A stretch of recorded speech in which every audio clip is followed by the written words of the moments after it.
Ahora sí vamos a ver parte de las temáticas que nos toca.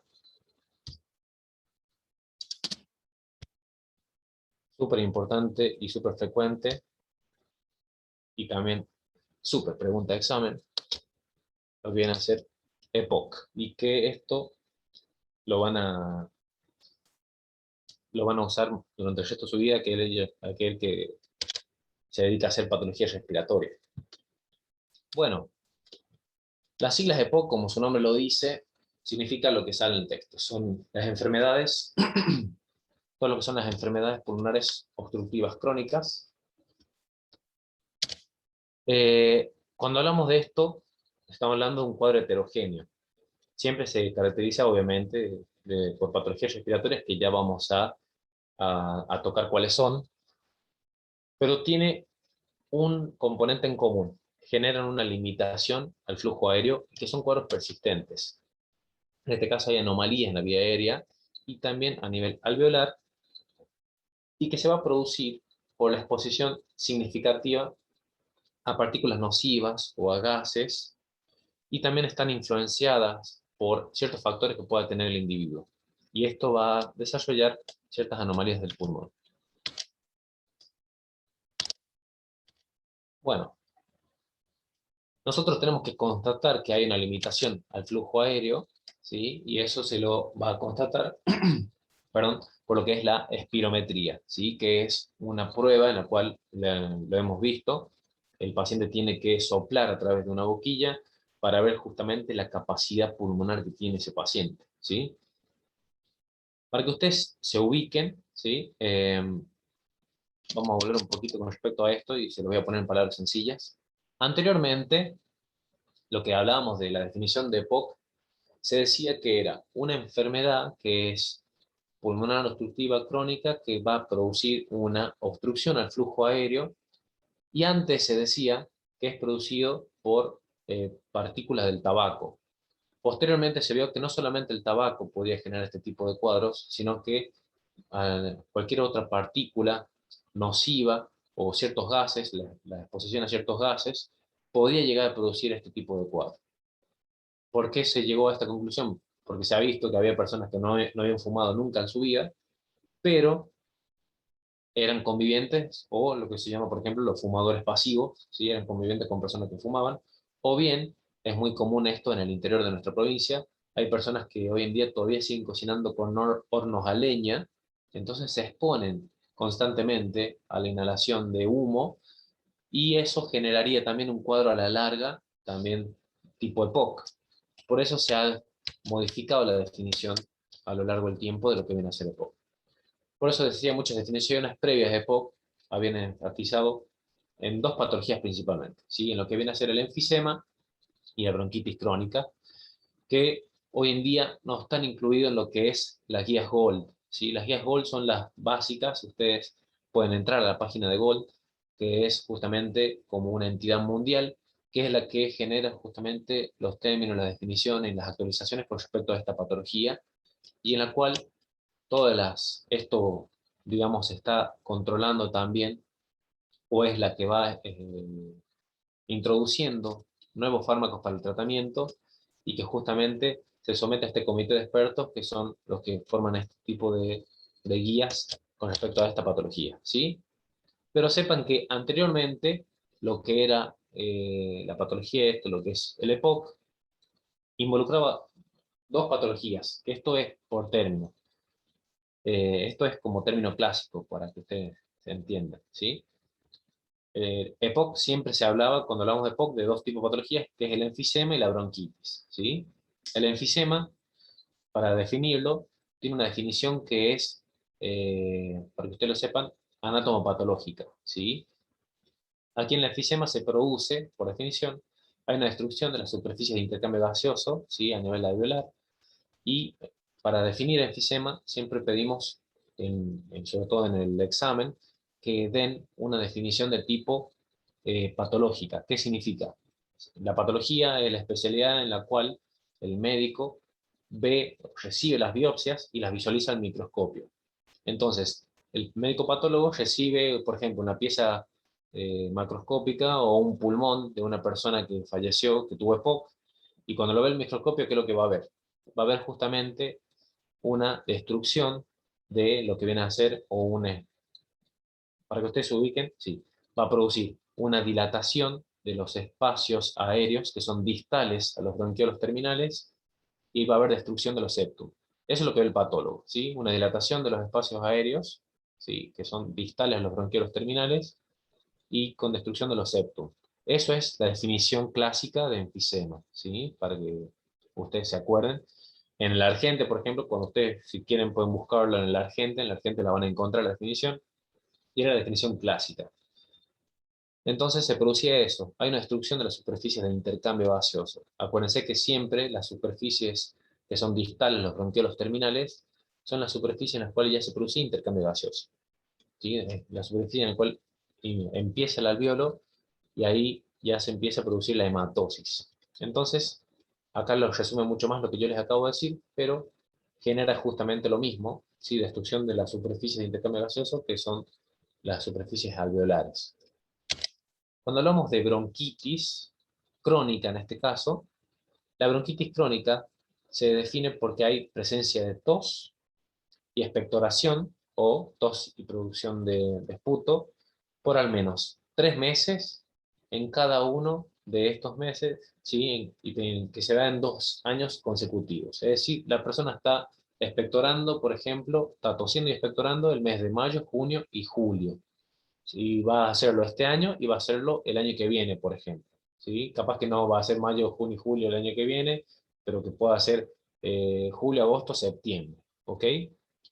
Este tipo de definición de lo que es la bronquitis crónica es una definición de tipo clínica, ¿sí? Porque se basa justamente en signos y síntomas. Pero se dice que estaba presente solo en una minoría de sujetos cuando utilizamos esta definición. Bueno, entonces, para ubicarlos ustedes un poquito, cuando hablamos de EPOC, son este conjunto de enfermedades pulmonares obstructivas crónicas. Anteriormente, lo que era EPOC se decía que eran estos cuadros que se producían secundario a la inhalación de humo. Actualmente se sabe que ya no solamente se produce por humo. Y anteriormente, cuando se hablaba de EPOC, solamente se hablaba de estas dos patologías, de enfisema y de bronquitis crónica. Cuando pedíamos definición de enfisema, se pedía justamente una definición anatomopatológica, que es esta, justamente destrucción de la superficie de intercambio gaseoso, o bien la dilatación de los espacios aéreos distales de los bronquiolos terminales con destrucción de los septum. Y eso genera también pérdida de elasticidad. Esa era la definición patológica, ¿sí? O anatomopatológica de esta patología. Cuando se solicita la definición de la bronquitis crónica, es una definición que es clínica. Se define por la presencia de tos y producción de moco, o tos y expectoración, por al menos 3 meses durante 2 años consecutivos. ¿Estamos?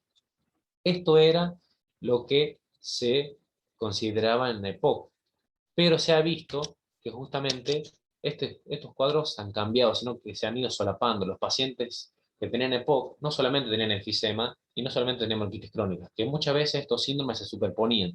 Por eso las guías GOL hoy en día se fueron como amoldando a lo que el paciente padece. No se han estructurado tanto en hacerse, por ejemplo, dos grupos bien heterogéneos. Con respecto a la epidemiología, ¿sí? Bueno, esto es del año pasado, es la cuarta causa de muerte en el mundo y se proyectaba que estaba para la tercera causa en 2020. Obviamente el COVID-19 vino a cambiar todo esto, ¿sí? Porque después del COVID-19 ha quedado muchísimo más atrás. Es una de las mayores causas de morbilidad y mortalidad alrededor del mundo, pero con respecto a patologías respiratorias. Porque sepan que una causa importante de morbilidad suelen ser justamente los cuadros neurovasculares, como ser los ACV. ¿Bien? Bueno, cuando hablamos de la patología, cuando hablamos de las alteraciones que podemos llegar a encontrar, sí, se encuentran cambios patológicos característicos de POC en la vía aérea, en el parénquima y en la vasculatura pulmonar. ¿Qué vamos a encontrar nosotros? Por ejemplo, va a haber inflamación crónica con un número aumentado de células inflamatorias en diferentes partes del pulmón, y esto va a generar cambios estructurales que va a generar a su vez constantes cambios de reparación y daño pulmonar, ¿sí?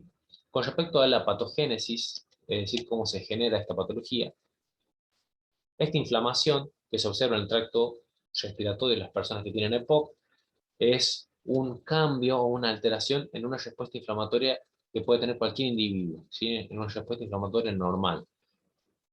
Por ejemplo, ¿qué quiere decir esto? Una persona que se expone al humo de tabaco puede tener cierta irritación en la vía aérea, pero se ha visto que las personas que desarrollan EPOC, es decir, al someterse tanto tiempo a esto, se genera justamente una alteración en esta respuesta inflamatoria normal. ¿Sí? ¿Ok? Entonces, los mecanismos para esta respuesta inflamatoria que presentan, ¿sí? ¿Por qué tienen esta respuesta amplificada estos individuos? No se entiende completamente. Pero se ha visto que hay personas que son justamente genéticamente predispuestas a desarrollar este tipo de cuadros. ¿Esto qué quiere decir? Que hay personas que, por ejemplo, hay una persona que puede fumar 20 años y no le va a pasar nada, pero hay otra persona que capaz que fume 20 años y ya desarrolla un cuadro de enfisema o de bronquitis crónica. Eso es lo que les quiere decir, que mucho depende de la genética del individuo. Con respecto a esto, sepan que se involucra lo que viene a ser mecanismos de estrés oxidativo, ¿sí? Hay también proteínas que van a modificar todo este proceso de inflamación pulmonar. Nosotros podemos encontrar, si uno se quiere hacer un estudio más a fondo, hay marcadores de estrés oxidativo como peróxido de hidrógeno, ¿sí? Que el peróxido de hidrógeno, sepan que es un radical libre, para que ustedes lo sepan es el agua oxigenada, eso es un radical libre. El oxisoprostano suele estar aumentado en estos pacientes, ¿sí? Cuando uno hace una prueba de aliento condensado, una prueba de esputo, ¿sí? Y estos agentes se generan por el humo de cigarrillo y otras partículas inhaladas. Y obviamente son radicales libres que son producidos por las células, como ser los macrófagos y neutrófilos, que van a tratar de justamente atacar estos agentes externos, como ser las partículas que ingresan a través del humo y otras partículas inhaladas. Entonces, son hallazgos que podemos llegar a encontrar. Como habíamos dicho, estos individuos que son genéticamente predispuestos y que tienen una alteración a su respuesta inflamatoria, que debería ser una respuesta normal, sino que es una respuesta inflamatoria que está alterada, se ha visto que estos pacientes tienen también una alteración o un desbalance entre las proteasas, ¿sí? Son enzimas que destruyen proteínas, que van a destruir el tejido conectivo, y las antiproteasas que contrarrestan esta acción, ¿sí? Entonces, estos pacientes van a tener estas proteasas, ¿sí? Que ya vamos a ver cuáles son, que van a producir la destrucción de la elastina, que es el principal componente del tejido conectivo que se encuentra en el pulmón, y eso va a generar que los pulmones de estos pacientes tengan pérdida de la elasticidad. Entonces, para que ustedes tengan, digamos, un cierre de concepto. El humo cigarrillo es un ejemplo, pero puede ser cualquier sustancia inhalada, nociva del ambiente, que sea irritante para la vía aérea. Esto genera, primero, atracción de células inflamatorias, como neutrófilos o macrófagos. ¿Ok? Estos van a generar las metaloproteasas, que son las proteasas que habíamos hablado, que son las enzimas que van a destruir este tejido conectivo. Puede haber también cisteínas, serinas y otras proteinasas. Y esto justamente con inhibidores de la proteinasa va a producir degradación del tejido elástico, va a producir destrucción pulmonar y esto va a generar en algunos pacientes que haya una reparación constante y en otros pacientes ya prácticamente por esa alteración de la respuesta va a generar que tengan el desarrollo de un pulmón enfisematoso. ¿Sí? Dentro de la fisiopatología, esto es importante conocerlo, ¿sí? Es decir, ¿qué van a producir estos cambios que nosotros vimos en la patogénesis? ¿Cómo se manifiesta patológicamente? ¿Sí? Es decir, todo esto, la destrucción del parénquima, va a contribuir a que haya una limitación al flujo aéreo. Y a su vez, se altera la superficie de intercambio gaseoso. Y ahora vamos a ver qué es lo que manifiesta el paciente. Va a tener, por un lado, una limitación del flujo aéreo y atrapamiento aéreo. Todo esto es pregunta de examen, ¿sí? ¿Cuáles son los mecanismos fisiopatológicos que se presentan en un paciente con EPOC? ¿Sí? Va a tener limitación del flujo aéreo y atrapamiento aéreo. ¿Y esto por qué se produce? Porque la inflamación que genera todo este cuadro, ¿sí? A su vez hay formación de fibrosis, hay formación de mucosidades o exudados luminales en la vía aérea, Todo esto va a conllevar que haya una reducción del volumen expiratorio forzado en el primer segundo, el BF1, que esto se mide por la espirometría. Y a su vez hay una reducción del índice de difenón, que era la relación entre el BF1 y la capacidad vital forzada.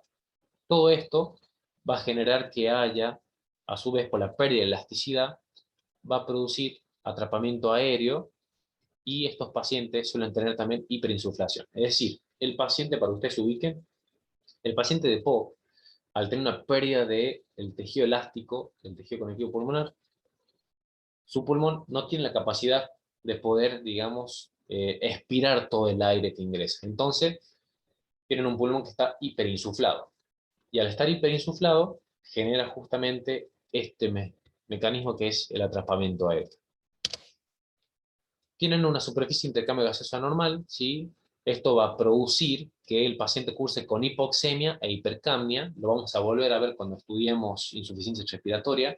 Es decir, el paciente POC desarrolla, a su vez, insuficiencia respiratoria crónica, con hipoxemia e hipercapnia. Esto es pregunta examen. Es decir, los pacientes POC suelen ser uno de los casos de insuficiencia respiratoria tipo 2, es decir, que cursa con hipoxemia e hipercapnia, es decir, la hipoxemia sería bajos niveles de oxígeno en sangre y la hipercapnia son altos niveles de dióxido de carbono. A su vez, estos pacientes, al tener un atrapamiento aéreo, al tener un tórax hiperinsuflado, imagínense que están respirando muy superficialmente. Estos pacientes tienen una ventilación que está reducida. ¿Por qué? Por el bajo volumen ventilatorio por el que venimos hablando, por este tema, justamente por la hiperinsuflación, por el atrapamiento aéreo. Y esto va a llevar que el paciente haga, a su vez, un aumento en la retención de dióxido de carbono. Estas anormalidades en la ventilación alveolar, que son lo que hemos tocado, y la alteración del lecho vascular pulmonar. ¿Por qué se altera el lecho vascular pulmonar? Por lo mismo que veníamos diciendo, porque hay daño del tejido elástico pulmonar, se altera todo lo que es la superficie alveolar, se altera lo que son los vasos. Al alterarse el alveolo, se van a alterar los vasos sanguíneos que son del alveolo. Entonces van a tener un lecho vascular que está reducido, y esto va a alterar lo que es la relación ventilación-perfusión, que eso es lo que se llama la relación BQ. ¿Ok? Entonces, estas personas, ustedes le hacen una gasometría arterial y van a encontrar que tienen hipoxemia y hipercapnia, y esa hipoxemia y hipercapnia se produce por un lado por la ventilación reducida, que genera justamente retención de dióxido de carbono, y a su vez alteración del lecho vascular. Todo eso altera la relación ventilación-perfusión. Me van siguiendo, ¿no? Acá ya empezó un poquito lo más complicadito. Dentro de la fisiopatología, otro síntoma que va a tener el paciente POC, como sobre todo el bronquítico crónico, acuérdense que por definición, de tos, expectoración por 2-3 meses durante un año consecutivo, bueno, se produce porque tienen hipersecreción de mucus, ¿sí? Tienen hipersecreción mucosa y eso le va a generar tos crónica al paciente. Es característica de la bronquitis crónica, pero sepan que la hipersecreción mucosa no está siempre vinculada a una limitación al flujo aéreo, ¿ok? No siempre va a generar que haya obstrucción al flujo aéreo. Los pacientes con EPOC suelen desarrollar esto, hipertensión pulmonar. Se desarrolla tardíamente en las personas que tienen EPOC, pero ¿por qué se va a producir? Se produce por vasoconstricción hipóxica de las arteriolas pulmonares. Para que ustedes se ubiquen. Entonces, el paciente EPOC, ¿sí? El paciente que tiene insuficiencia respiratoria por EPOC, acuérdense las causas que habíamos visto. Tiene alteración del lecho vascular, tiene atrapamiento aéreo, eso le lleva a generar insuficiencia respiratoria. La hipoxemia genera en sí misma un mecanismo de vasoconstricción. ¿En dónde? En las arteriolas pulmonares. Y eso, al hacer vasoconstricción de las arteriolas pulmonares, si hay vasoconstricción, va a haber aumento de la presión. No va a haber aumento de la presión sistémica. El paciente que tiene POC no tiene hipertensión arterial, tiene hipertensión pulmonar. Acuérdense que aquí, cuando hablamos del corazón, se acuerdan que tenemos corazón izquierdo, corazón derecho. El corazón izquierdo bombea hacia lo que es la circulación sistémica, corazón derecho hacia lo que es la circulación pulmonar. Entonces, es todo este corazón, este segmento de la parte cardiovascular el que está comprometido. Es decir, la vasoconstricción genera que haya, como consecuencia, hipertensión pulmonar. ¿Y esto por qué les digo? Porque para el cuarto parcial vamos a ver una patología que se llama corazón pulmonar, y que una de las principales causas de los pacientes que tienen corazón pulmonar es justamente el EPOC. Entonces, por eso hago redundancia en esto, porque cuando toquemos este tema de corazón pulmonar, vamos a tener que repasar un poquito lo que es esta enfermedad, ¿sí? Obviamente los pacientes de POC siempre hacen exacerbaciones de los síntomas. Por ejemplo, ellos se someten, al tener su vía aérea alterada, se someten a tener riesgo de infecciones por ciertos gérmenes. Entonces pueden hacer infecciones respiratorias, bacterianas o virales, que pueden coexistir incluso, y a su vez generar todo este tipo de cuadros. Por otro lado, a veces expuestos a la polución ambiental o factores desconocidos, pueden llegar a tener exacerbaciones de sus cuadros. Muchas veces ingresa el paciente POC y muchos médicos piensan que a veces está teniendo una crisis asmática, pero no, en realidad es un paciente que tiene una exacerbación de su enfermedad de base. Sepan a su vez que los pacientes de POC dentro de la fisiopatología van a tener características sistémicas, ¿sí? Como ser, por ejemplo, tienen algunas cosas que le hacen al combo del paciente POC. Por ejemplo, son pacientes tabaquistas. Ustedes los ven, una persona que tiene 40 años, fumadora crónica, lo van a ver y suele tener mayor envejecimiento que una persona de su misma edad. Eh, y a su vez, estos pacientes suelen tener inactividad y que eso genera más impacto en su estado de salud y sobrevida, haciendo un círculo vicioso. Bueno, ¿qué síntomas tienen los pacientes con EPOC? Van a presentar tos, expectoración, disnea con el ejercicio. Estos pacientes tienen disnea que se manifiesta de acuerdo a diferentes niveles y si tienen exacerbaciones o no. Obviamente el paciente que tiene una exacerbación de su EPOC suele tener disnea ya grado 4, que es la disnea que se presenta en reposo. Acuérdense que ya habíamos visto la clasificación de disnea. Cuando lo vamos a revisar nosotros al paciente, el examen físico, puede ser que sea normal a la inspección, pero hay pacientes que tienen ciertas características. Por ejemplo, nosotros observamos las uñas. El paciente tabaquista suele tener manchas de nicotina, sobre todo los que fuman tabaco, ¿sí? Eh, Van a tener manchas de nicotina, ¿sí? Tienen las uñas cobrizas, se lo pueden detectar en las uñas. Y a veces los pacientes de POC, por la hipoxemia crónica, desarrollan las llamadas uñas en vidrio de reloj, que son uñas justamente más redondeadas, de una forma bien curva. Pacientes que ya tienen una enfermedad avanzada, nosotros vamos a ver que al revisarlo, al ver, al inspeccionarlo simplemente, vamos a ver que el paciente tiene el tórax en tonel, es decir, tiene un tórax que está hiperinsuflado. Y a su vez, si nosotros los observamos, y nosotros observamos lo que es la relación IE, ¿sí? Que es la relación inspiración-expiración, estos pacientes suelen tener también un prolongado tiempo expiratorio. Es decir, el paciente respira y no hace esto, hace esto. Por la misma obstrucción, tiene justamente complicación a poder expulsar el aire. Por eso, siempre tomamos en cuenta eso. Si nosotros, por ejemplo, nos ha pasado, por ejemplo, en terapia intensiva a veces se ingresa un paciente EPOC y que tiene mala mecánica ventilatoria, hipoxemia refractaria, que tenemos que justamente ventilarlo, se lo anestesia, se lo duerme, se lo intuba. Al paciente POC siempre tratamos de darle una relación IE que sea adecuada, es decir, un tiempo expiratorio que sea adecuado para su patología base. Porque si yo, por ejemplo, no le pongo una buena relación IE al paciente, que eso lo configuro a través de la frecuencia respiratoria o a través del tiempo inspiratorio, tengo que tratar de que el paciente tenga buen tiempo expiratorio para que el paciente pueda exhalar todo el aire que ha inspirado.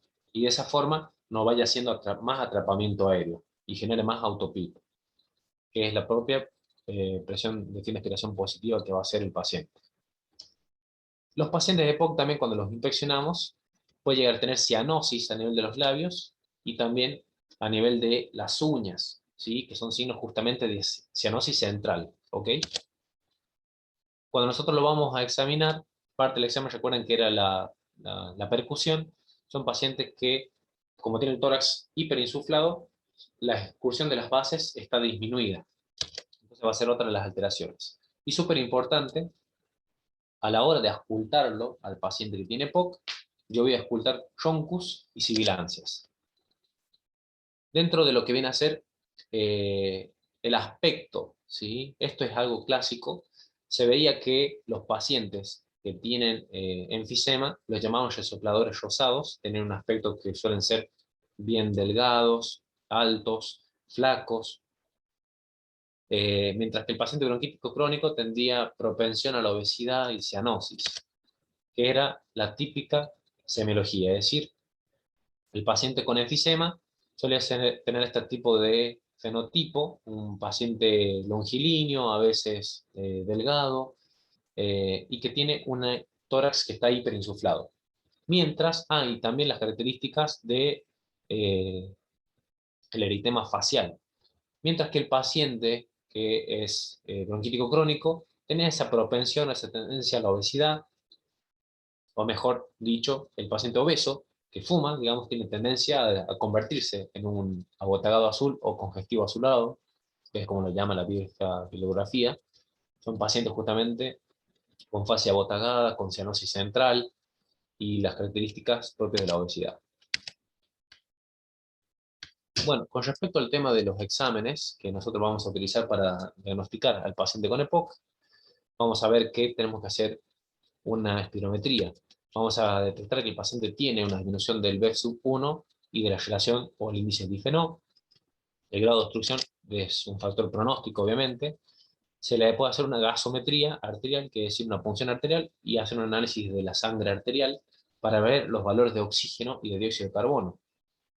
En algunos casos, estos pacientes van a tener hipercamia, ¿sí? Pero acuérdense que el EPOC es una de las causas por las cuales puede haber insuficiencia respiratoria tipo 2, es decir, que tiene hipoxemia e hipercamia. Súper característico esto, usted le hacen un análisis de sangre común al paciente, es decir, un citológico, y van a ver que el paciente EPOC tiene valores de hemoglobina y de hematocritos que son altos. ¿Y eso por qué es? Debido a la hipoxemia crónica, eso estimula al riñón para generar eritropoyetina, y la eritropoyetina estimula la médula ósea para formar mayor cantidad de glóbulos rojos. Por eso, el paciente EPOC siempre va a tener tendencia a la poliglobulia o el aumento de los glóbulos rojos. Por eso vamos a ver un aumento del hematocrito. Y esto, lamentablemente, le genera ciertas complicaciones porque genera mayor viscosidad a la sangre. Bueno, con respecto a las guías Gold, había establecido los grados de severidad que tiene el paciente de acuerdo justamente a esto, a lo que viene a ser la espirometría. Vamos a ver que el paciente tiene diversos grados. Puede ser leve cuando tiene en la prueba espirométrica mayor del 80% del previsto, es decir, cualquier persona tendría que exhalar el 80% del aire, de su capacidad vital forzada, en el primer segundo. Eso es lo que se llama el BEF1, eso es lo normal.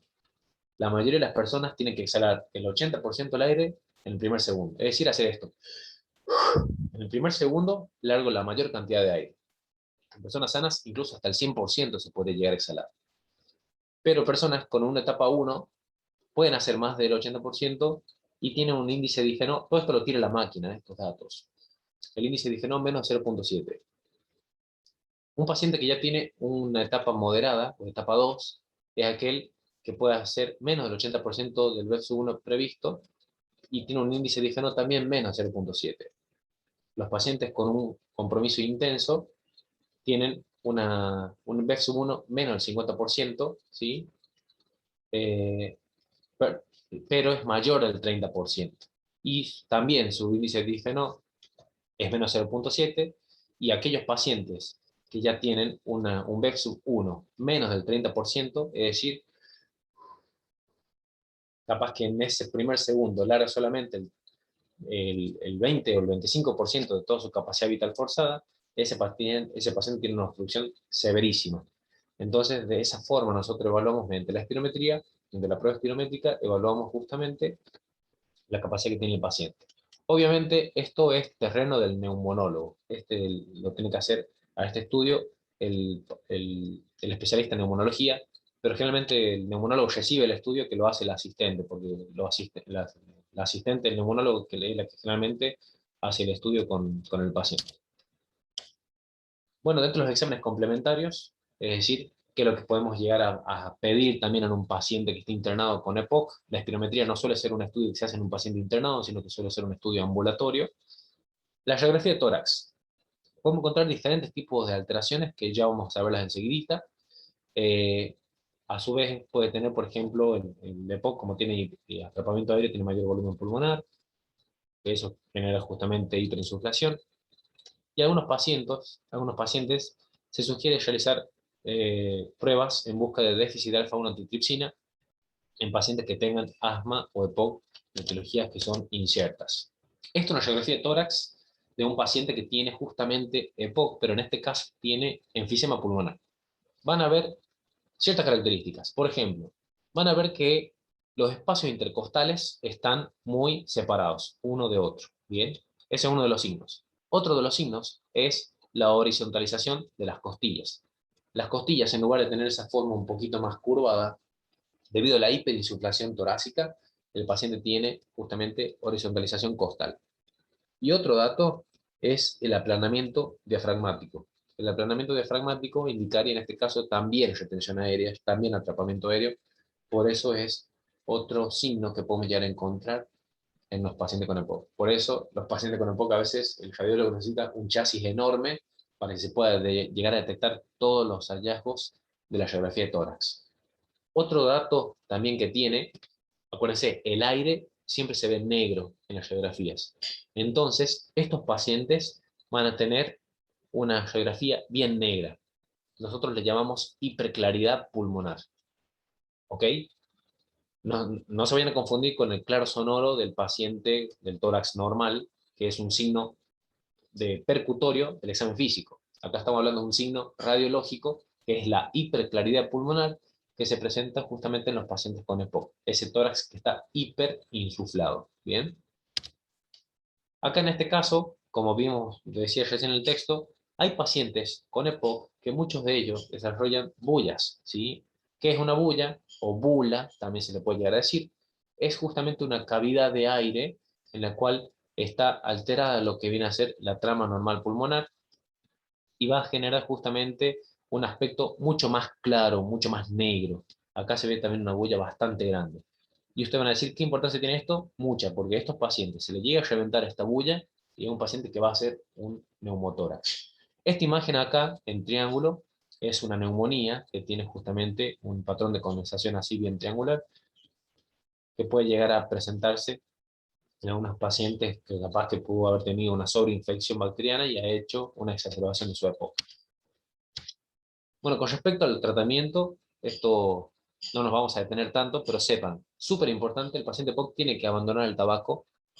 Muchos de ellos, con ciertos criterios, se les indica oxigenoterapia domiciliaria, pero son ciertos criterios que tiene que cumplir el paciente. Por ejemplo, se le solicita que tenga una gasometría arterial que condicione o que certifique que tenga hipoxemia, y si tiene hipercamia sobre todo, a un estudio que constate que tenga hipertensión pulmonar, es decir, y básicamente se lo hace a través de un ecocardiograma, y obviamente el antecedente de la hipoxemia crónica, o del tabaquismo crónico, mejor dicho. Y con respecto al tema de una de las pilares del tratamiento, en algunos pacientes se puede hacer cirugía de reducción de volumen pulmonar en ciertos pacientes seleccionados. Todos estos tratamientos tratan de orientar o de mejorar los síntomas y de reducir la frecuencia de las exacerbaciones. Muy importante, estos pacientes están dentro del grupo de factores de riesgo, entonces son pacientes que se tienen que vacunar sí o sí contra la gripe, sí o sí contra el neumococo, y ni hablar contra el coronavirus, porque justamente son pacientes que están dentro del grupo de riesgo porque tienen toda su anatomía alterada. Con respecto a la farmacoterapia, acá sí nos vamos a tener un poquito, porque estos fármacos también nos van a servir a entender un poquito de lo que es el asma. Nosotros vamos a hablar que tenemos justamente tratamientos anticolinérgicos. Acá ustedes van a tener que repasar un poquito lo que es fisiología, pero seguramente están viendo fármaco, entonces les va a servir. Los anticolinérgicos. ¿Qué sería un anticolinérgico? Un fármaco que va a hacer lo contrario del sistema parasimpático, ¿sí? Usted tiene que ubicarse qué funciones tiene el sistema nervioso autónomo. Todo lo que es la parte simpática, mediante sus receptores adrenalina, noradrenalina, tratan de producir broncodilatación, mientras que el sistema nervioso autónomo parasimpático trata de hacer lo contrario, va a ser broncoconstricción. Entonces, yo tengo que dar un fármaco antiparasimpático o anticolinérgico. Acuérdense que, ¿por qué se dice anticolinérgico? Porque el neurotransmisor del sistema nervioso parasimpático es justamente la acetilcolina, entonces doy un anticolinérgico. Tengo que dar un fármaco antimuscarínico, que son los receptores muscarínicos, son los receptores parasimpáticos que se encuentran en el pulmón. Entonces, un fármaco anticolinérgico, el bromuro de hipratropio. Es un PAF, ¿sí? Se lo coloca al paciente, se lo indica que lo utilice cuando tiene generalmente el proceso de obstrucción. Otro de los fármacos que se puede utilizar en este caso es un agonista beta o un beta agonista, que en este caso es un fármaco es simpático mimético. En este caso va a simular la acción de la adrenalina y la noradrenalina, estimulando receptores beta que están también a nivel de los bronquios. Entonces los agonistas beta, como ser salbutamol, o de acción larga como ser el salmeterol, formoterol, tiene una acción que es semejante al bromuro hipratropio, pero la diferencia que tiene es que al ser agonistas beta, estimulan receptores beta, y no solamente los beta 2 que se encuentran en el pulmón, sino los beta 1 que están a nivel del corazón. Entonces estos pacientes que se hacen los PAF con salbutamol van a tener taquicardia, justamente porque suelen estimular también los receptores beta cardíacos. Por eso, lamentablemente hoy en día, yo no sé por qué todos los médicos del COE aquí que controlan a los pacientes, a todos los pacientes que están aislados en su casa les indican que se hagan un PAF de salbutamol y capaz que ninguno de ellos es asmático. El hecho de que se haga un PAF de salbutamol no significa que el paciente vaya a respirar mejor, porque si el paciente tiene una neumonía, ningún PAF le va a ayudar. Tiene una neumonía y es una neumonía por un virus y ni siquiera un antibiótico le va a hacer nada. Entonces sepan que este tratamiento broncodilatador se utiliza para pacientes que hagan fenómenos de broncoconstricción, asma, EPOC, hiperreactividad bronquial, etc. Yo, por ejemplo, tengo hiperreactividad bronquial y uso el PAF de salbutamol y del bromuro hipratropio cuando tengo necesidad, no es que sea un fármaco sí o sí necesario en mi contexto. Se suele utilizar esto, los glucocorticoides inhalados, y es súper importante y básico para el tratamiento, como budesonida y fluticasona, y muchas veces vienen juntos, es decir, como hay algunas marcas como ser el Symbicort, por ejemplo, que viene formoterol y budesonide, siempre se suele combinar lo que es el formoterol con budesonide y el salmeterol con fluticasona. Entonces es un solo PAF que tiene las dos drogas, que tiene un glucocorticoide y que tiene un agonista beta 2 de acción prolongada. Oxigenoterapia, como habíamos dicho, es el único elemento que ha reducido la mortalidad en los pacientes. ¿Por qué? Porque la hipoxemia, obviamente, sin oxígeno nadie va a vivir. Entonces son personas que tienen hipoxemia crónica y la hipoxemia crónica produce sus reacciones, obviamente, adversas.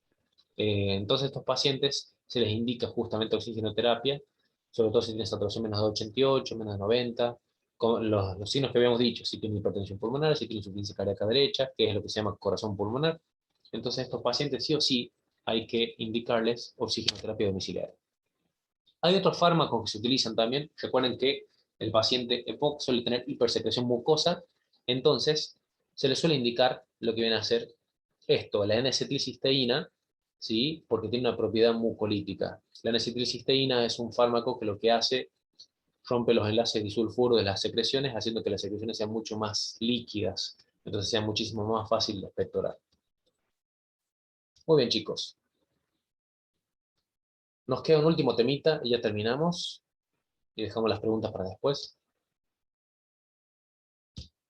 Vamos a ver un tema que es muy relacionado, que es el asma, y que muchas veces la gente se confunde, hasta incluso los mismos médicos se confunden. El asma. Bueno, el asma también es un síndrome de obstrucción del flujo aéreo, ¿sí? Hay también obstrucción de la vía aérea, pero tiene una diferencia con el EPOC, ¿sí? El asma es reversible y tiene un mecanismo de hipersensibilidad, ¿sí? Hay un tipo especial de inflamación de la vía aérea que es diferente al que se ve en el fenómeno del paciente con EPOC y generalmente es siempre sensible o siempre es desencadenado por otros estímulos que van a hacer que haya justamente una disminución de la luz del bronquio y eso va a generar que haya disminución del flujo de aire y a su vez la principal manifestación clínica que son las sibilancias y que eso se va a demostrar por la ocultación. Incluso hay cuadros tan graves que pueden hacer que las sibilancias sean audibles a distancia, ¿sí? Eh, Otro dato fundamental, y esto es pregunta de examen y ustedes lo tienen que saber, y esto es un dato grosísimo para poder diferenciarlo, que el asma es reversible, ¿sí? No es como el EPOC. El paciente EPOC puede tener procesos de exacerbación, es decir, pero siempre va a ser EPOC. Nunca voy a revertirlo al paciente que tiene EPOC. Pero hay personas asmáticas que tienen cuadros de asma, pero que siempre esa obstrucción se puede llegar a revertir. Hay personas que lamentablemente son asmáticas y ya se comportan incluso hasta como un EPOC, es decir, tienen un cuadro obstructivo crónico, pero cuando uno lo empieza a estudiar al paciente se va a dar cuenta que el origen fisiopatológico es diferente. Lo que usted tiene que saber para diferenciarlo del EPOC es que el asmático siempre va a ser reversible, es decir, la obstrucción por lo regular, como dice, mejor dicho, no digamos siempre, digamos como dice el texto, por lo general, la mayor parte de las veces, el 80% de los casos, suele ser reversible. Y vamos a ver cómo se hace la diferencia. Bueno, sepan que es una enfermedad crónica, afecta a muchísimas personas. Yo entraría en este grupo dentro de las personas que tienen hiperreactividad bronquial. ¿Sí? Se dan 10-12% de los adultos, 15% de los niños. Es de aparición en cualquier edad, pero muy frecuente que se presente en los niños a los 3 años. ¿Ok? En los niños se dice que es mucho más frecuente en los varoncitos que en las mujeres, pero ya en la etapa adulta se presenta en ambos sexos. ¿Bien? Factores de riesgos. La atopia. ¿Y qué es la atopia? La atopia es la predisposición a tener sensibilidad a ciertos agentes o ciertos alérgenos. ¿Bien? Cuando uno habla de una persona atópica, uno puede llegar a decir que estamos hablando de una persona que tiene alergia. ¿Bien?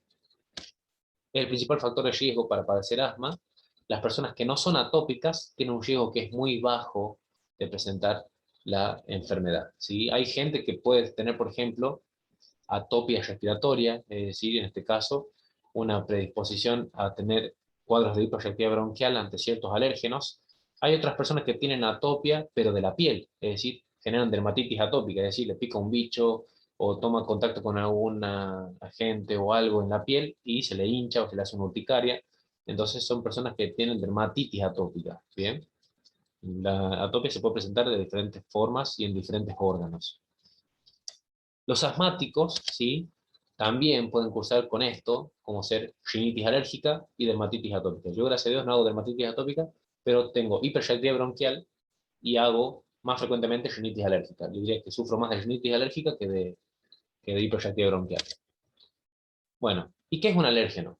Un alérgeno es justamente un elemento que puede llegar a producir esta reacción atópica, ¿bien? Por ejemplo, los ácaros del polvo, ¿sí? Que se pueden encontrar en las alfombras, a veces en las colchas, en las almohadas, etcétera. Son agentes que generan sensibilización y pueden producir alergias y pueden producir incluso hasta asma. O hay personas que en su exposición laboral pueden llegar a mantenerse o enfrentarse a ciertos alérgenos que le pueden llegar a producir en su sitio de trabajo estas reacciones atópicas. Por ejemplo, hay ciertos alérgenos de algunos animales pequeños, ¿sí? Por ejemplo, el pelo del gato, a veces el pelo de las ratas también, de los roedores también puede ser un factor que puede generar atopia. Se ha visto esto, la milasa de hongos en la harina, en las personas que trabajan en panaderías. Hay personas que pueden eh, generar cuadros de asma cuando van a trabajar y no saben por qué, y capaz que son justamente sensibles a este tipo de sustancias. Y sepan que hay una circunstancia que se llama asma intrínseca, que hay un porcentaje de personas, de asmáticos, alrededor de un 10%, que tienen resultados negativos cuando se les hace pruebas cutáneas con alérgenos, y tienen concentraciones normales de inmunoglobulina E. Ya les voy a explicar lo que es eso.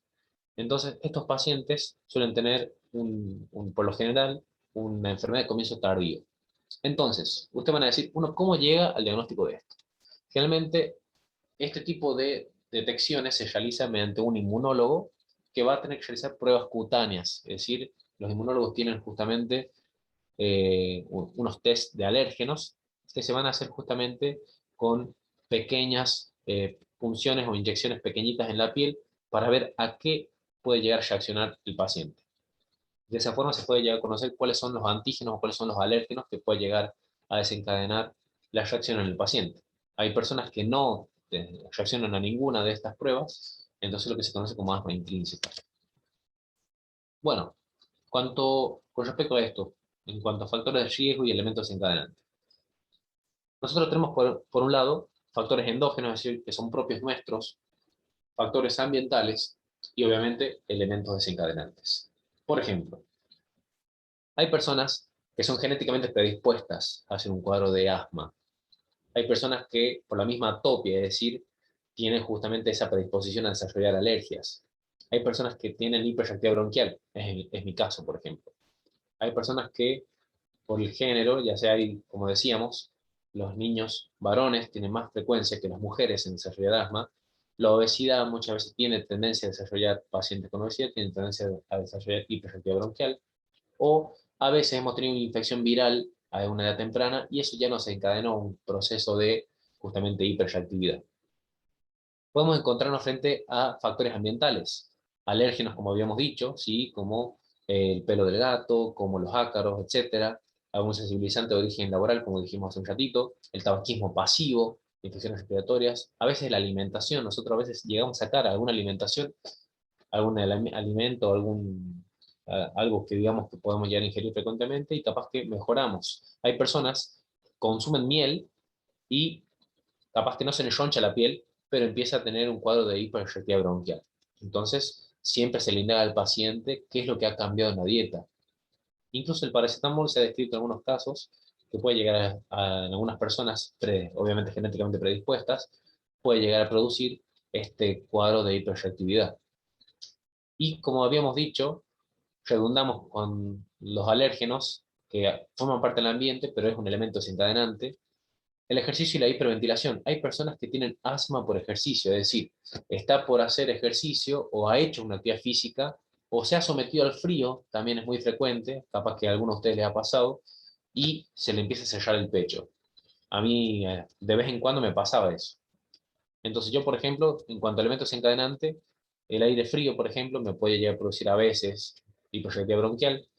Dentro del factor endógeno yo tengo esto, lo que es hiperreactividad bronquial, y de alérgenos, bueno, a veces algunos alérgenos, por ejemplo, en septiembre el polen puede ser un alérgeno, un factor ambiental que puede llegar a producir. Entonces sepan que es súper múltiple la circunstancia que puede hacer que una persona tenga justamente este proceso de inflamación de la vía aérea. ¿Bien? Lo que se va a observar es que se inflama la mucosa respiratoria, desde la tráquea hasta los bronquios terminales. ¿Sí? Aquí acuérdense, no es como el EPOC que se afecta como en el enfisema que se afecta distalmente al bronquiolo terminal, ¿sí? Sino que aquí el cuadro afecta principalmente a los bronquios, ¿bien? Entonces, este es el signo característico, la hiperreactividad de las vías aéreas. Entonces, cuando hablamos de la definición de asma, es un cuadro que genera justamente obstrucción al flujo aéreo secundario a la hiperreactividad bronquial y que esta hiperreactividad genera inflamación de las mucosas, hipersecreción mucosa también, y generalmente es reversible. Todo eso tienen que decir ustedes cuando hablen de la definición. Entonces, cuando hablamos de la fisiopatología, ¿sí? La hiperreactividad bronquial es la anomalía funcional de la enfermedad, ¿sí? Y de acuerdo a qué tan alto sea la obstrucción, es el grado de obstrucción del flujo aéreo. ¿Bien? El patrón inflamatorio en el asma, ¿sí? Es lo mismo que en las enfermedades alérgicas, ¿sí? Hay células inflamatorias del tipo como ser los mastocitos, las células cebadas, los basófilos, los eosinófilos, que son los mismos que se pueden encontrar incluso en, en la mucosa nasal de una persona con rinitis. Y si nosotros queremos estudiar qué anticuerpo es el que se eleva, si va a elevar la inmunoglobulina E, que son los anticuerpos que se elevan en enfermedades alérgicas. Entonces, esto, como para que ustedes se ubiquen un poquito. Nosotros tenemos un alérgeno, ¿sí? El alérgeno toma contacto con una célula dendrítica, son células de memoria, y con mastocitos, con receptores que se ubican en los mastocitos, y esto va a activar células de los glóbulos blancos, como ser los neutrófilos, y principalmente los eosinófilos. Se puede tomar en contacto con tipos particulares de linfocitos que son los TH2, que tienen memoria, y eso va a generar que haya, por un lado, hipersecreción de moco, ¿sí? Muchas veces estos pacientes también desarrollan una hiperplasia de las glándulas mucosas y con mayor secreción mucosa, estos pacientes van a generar vasodilatación, ¿sí? Con fuga de plasma, va a generar edema de la mucosa, y a su vez se puede llegar a producir por la contracción del músculo liso bronquial va a producir broncoconstricción. Entonces todo este mecanismo, todo este edema de la mucosa, toda esa constricción del bronquio, es lo que genera la obstrucción, ¿bien? Y todo es justamente por alguna sustancia o algún alérgeno que genera todo este mecanismo inflamatorio.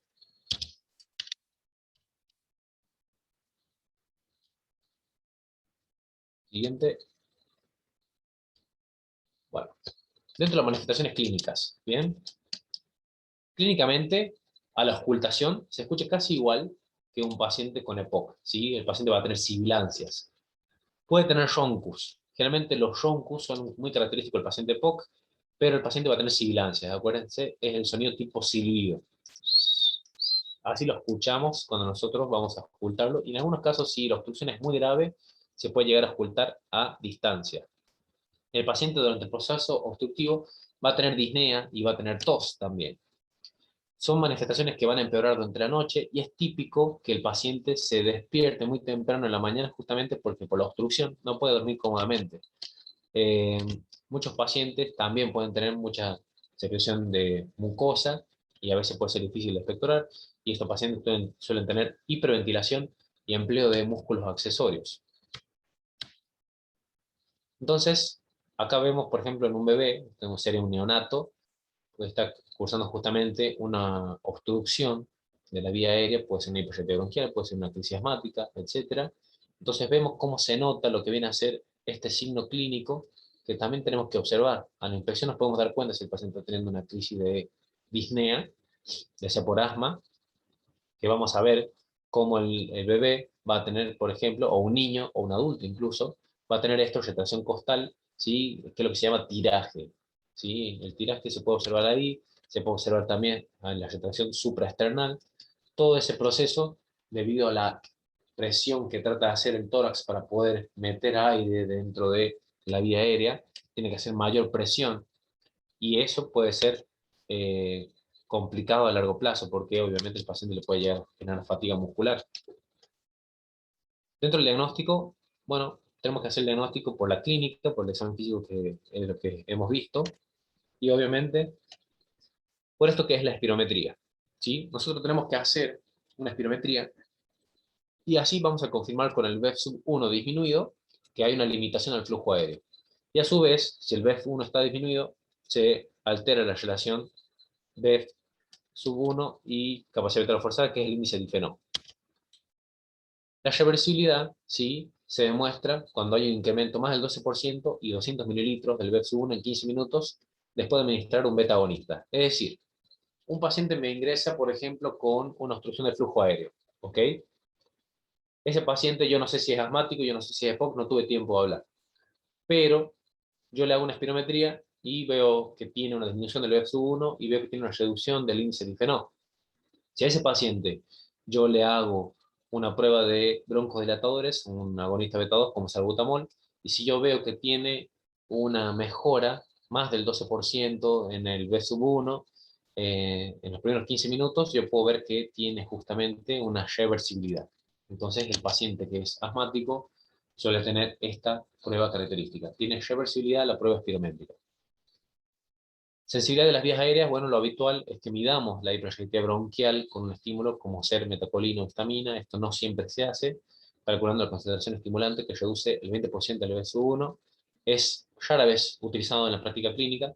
Siempre el neumonólogo, cuando quiere medir si tiene reversibilidad, hacemos la prueba con los agonistas beta 2. Nada más que pusimos esto porque sepan que esto es lo que se utiliza, por ejemplo, en estudios, por ejemplo, cuando se quiere hacer pruebas de estudios de laboratorio, por ejemplo.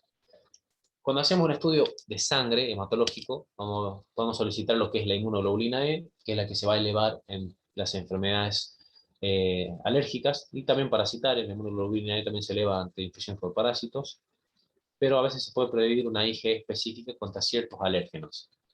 La radiografía de tórax suele ser normal, pero en pacientes graves, puede llegar a observarse hiperinsuflación. No tan abuso como vimos ahí en la placa del paciente POC, porque eso lleva años que el paciente tenga esa hiperinsuflación, pero generalmente el paciente que tiene una crisis asmática no vamos a ver nada en el pulmón, porque el problema está en el bronquio. La tomografía de tórax puede llegar a exhibir en algunos casos imágenes de bronquiectasias, que más adelante vamos a estudiar lo que son las bronquiectasias. Y pruebas cutáneas, lo que habíamos dicho, esto ya lo hace este terreno del inmunólogo o el especialista en alergias. Tiene que ser pruebas cutáneas para ver a qué va a dar resultado positivo ante qué tipo específico alérgeno. Bueno, ¿cómo son las curvas que arrojaría una persona sana y una persona asmática que hace la espirometría? Bueno, nosotros hacemos la prueba espirométrica y esta es la curva que va a dibujar el estudio, ¿sí? Esto es el tiempo en segundos, es la variable que no se modifica, y la variable que sí vamos a modificar es el volumen. Entonces, vean cómo en el primer segundo larga la mayor cantidad de litros, casi 4 litros, ¿sí? 3.5, 3.6, 7 litros más o menos de aire, es decir, 3.500 mililitros, una persona sana. Mientras que una persona que tiene una obstrucción del flujo aéreo, vemos cómo en el primer segundo solamente puede exhalar hasta 2.2 litros o 2.200 mililitros. Es decir, el paciente claramente se ve que tiene un BEF-1 que está disminuido. Cuando se ve lo que es el pico flujo, que es otra curva que se puede llegar a dibujar, el flujo, que en este caso es la cantidad de aire que sale, ¿sí? Que se detecta por la espirometría, que sería medido en litros por minuto, vemos como la persona sana en su pico flujo tiene un pico flujo que está bastante conservado, una curva bastante normal, como desciende del volumen después, pero los pacientes asmáticos tienen justamente un flujo que está completamente disminuido, ni llega ni siquiera a los 7 litros, con mucho cariño podemos decir que tiene 7 litros, pero no. Entonces vemos que el pico flujo en estos pacientes también está disminuido, justamente por el compromiso obstructivo. Tratamiento es muy semejante a lo que habíamos visto hace un ratito con respecto a los fármacos. Toda crisis asmática se trata inicialmente con salbutamol, ¿sí? Que son los agonistas beta 2 de acción corta, ¿sí? Se utiliza como base de todo tratamiento y en toda crisis asmática. Y ustedes sepan, que eso les voy a indicar a ustedes, esa va a ser la tarea para ustedes, van a tener que buscar y clasificar clínicamente cómo se van a presentar los pacientes con asma leve, intermitente y grave, ¿sí? Intermitente, leve, moderado y grave. Son los 4 tipos de presentación clínica que puede tener el paciente. De acuerdo a esos 4 tipos, es el tipo de tratamiento que nosotros utilizamos. Entonces, vamos a ver que el paciente va a tener un tipo de asma leve, ¿sí? Asma moderado o asma severo. En pacientes ya con asma severo se utilizan ya también desde el moderado hasta el severo, se utilizan ya lo que son los agonistas beta 2 de acción prolongada, aquí L de long, por eso es la sigla. Por eso utilizamos los agonistas beta 2 de acción prolongada como ser salmeterol, formoterol en estos pacientes que tienen cuadros ya más complicados. Y sepan que los pacientes que ya tienen cuadros severos, no solamente se utilizan corticoides, ¿sí? Inhalatorios, esto es en inglés, corticoides inhalatorios eh, inhalados, ¿sí? Y acá utilizamos corticoides orales. Estos pacientes que ya tienen cuadros severos, ya son pacientes que tienen que utilizar corticoides orales, así como meprednisona, dexametasona, etc. Generalmente se utiliza meprednisona. Pero sepan que para todo paciente, para todos, se utiliza un salbutamol, por ejemplo, ¿sí? Pueden utilizar un salbutamol. Acá no están indicados, no salen lo que son los anticolinérgicos como es el bromuro, pero se los suele utilizar a veces combinados con salbutamol. Pero sepan que a todos pacientes ante crisis se utiliza el salbutamol y como medicamento de base, es decir, que tiene que ser como su pan diario, por así decirlo, tiene que utilizar un corticoide inhalatorio y se le suma también, ya en crisis moderadas, se suman lo que son los agonistas beta 2 de acción prolongada. Muy bien. ¿Dudas, consultas?